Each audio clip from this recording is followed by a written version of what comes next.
نماز کی عملی مشق، پھر تسمیع کہتے ہوئے سیدھے کھڑے ہو جاؤ، تحمید پڑھ لو، امام صرف تسمیع پڑھے اور مقتدی صرف تحمید پڑھے اور منفرد تسمیع و تحمید دونوں پڑھیں۔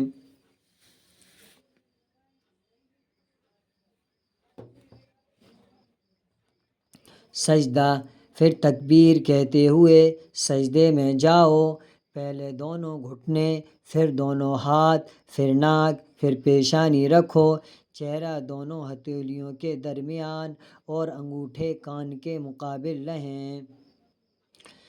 ہاتھوں کی انگلیاں ملائے رکھو تاکہ سب کے سرے قبلے کی طرف رہیں۔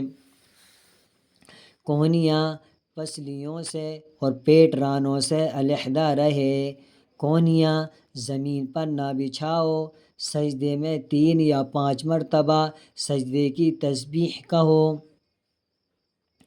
پہلے پیشانی، پھر ناک، پھر ہاتھ اٹھا کر تکبیر کہتے ہوئے اٹھو اور سیدھے بیٹھ جاؤ۔